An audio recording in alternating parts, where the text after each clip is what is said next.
We gotta talk about Maxx Force. Maxx Force does a lot of things, and it does most of those very well. It has a unique, interesting layout of elements and a moment unlike anything else I've experienced before, but it also has some pretty large downsides that, depending on the day you're at the park, can completely ruin your experience. So let's dive deep into Maxx Force. First, I'm gonna explain what Maxx Force is, then I'm gonna go over its history, then I'll go over the ride experience, and finally I'm gonna explain why this coaster has the potential to ruin your day at the park. So Maxx Force is a compressed air launch coaster built by S&S operating at Six Flags Great America. This coaster opened back in the year of our Lord 2019, costing $15 million.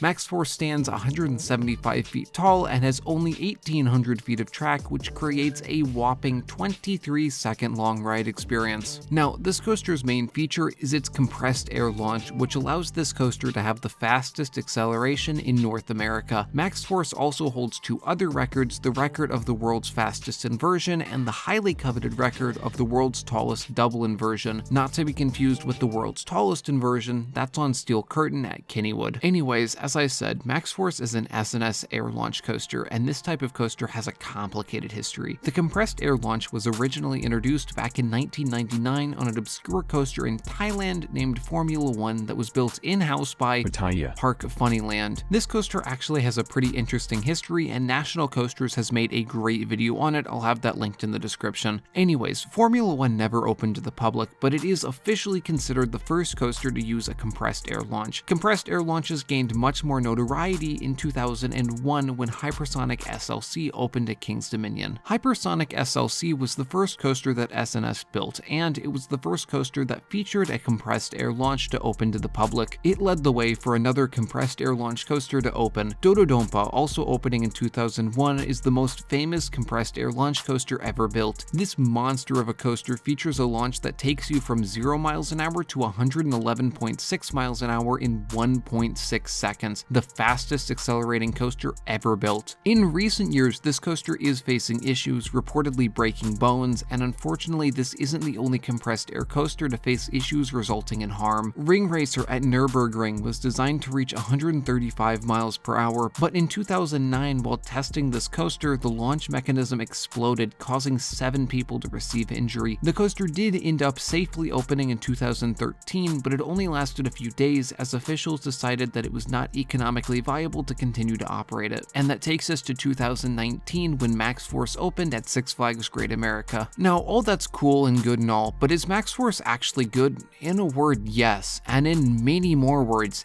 absolutely. Maxx Force is one of the best coasters at Great America. See, the ride experience starts off with you slowly pulling onto the very short launch track, and then you just sit there on the launch track waiting. There's no countdown, no warning, no nothing, until suddenly you launch. Quite frankly, I cannot describe this launch. I could spend an hour talking about the launch and it would still not do it justice. In simple terms, this launch feels like how I imagine teleporting would feel like. One moment you're on the launch track, and then faster than you can process it, you've suddenly accelerated to 78 miles per hour and you're speeding through Maxx Force's layout. Speaking of speeding, if y'all have been enjoying the videos so far, if you could speed on down and hit the subscribe button, it would help out so much. Once you've launched, you enter the meat of Maxx Force's layout. Although there isn't much meat on this bone, you'll understand what I mean here in a second. The first element you hit is the world's only dog tongue inversion. This is a weird element where you rise up, then go upside down, getting good hang time, uninvert, now going quite slow, reinvert, getting good hang time again, and fall back down. It's a weird element not found anywhere else in the world. After you exit the dog tongue, you hit a very powerful turn that causes me to gray out, and then you enter the world's fastest inversion, a heartline roll taken at 60 miles per hour. This is one of the best inversions on the planet. You get a surprising amount of airtime through it, and the sense of speed is unmatched. Following that, you enter the final inversion, the world's only max dive loop. This is a bizarre element where you rise up, invert, uninvert, and then reinvert.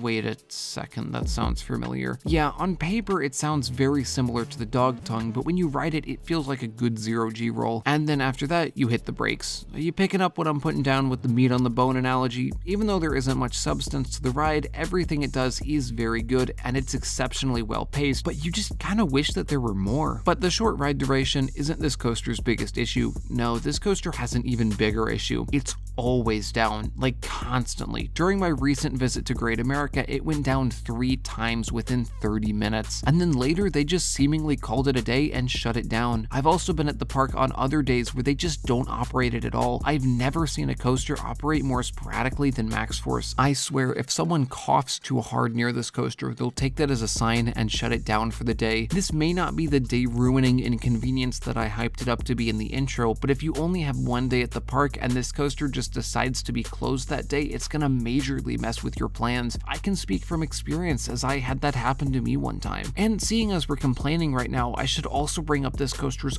awful capacity. Maxx Force always has the longest line in the park. I'm not sure if this is because Maxx Force only has 4-car trains, or because it has bad operations, or some unholy combination of both, but no matter how long the line looks, Maxx Force will guarantee that you will be waiting at least an hour before getting to ride it. Now, all that being said and done, Maxx Force is still an amazing coaster. It's one of the best in the park, and it's worth waiting for just for that amazing launch alone. Not to sound like a broken record, but that launch is one of the best moments in the entire park. To see what the top 5 best and worst moments at Great America are, that video is right there.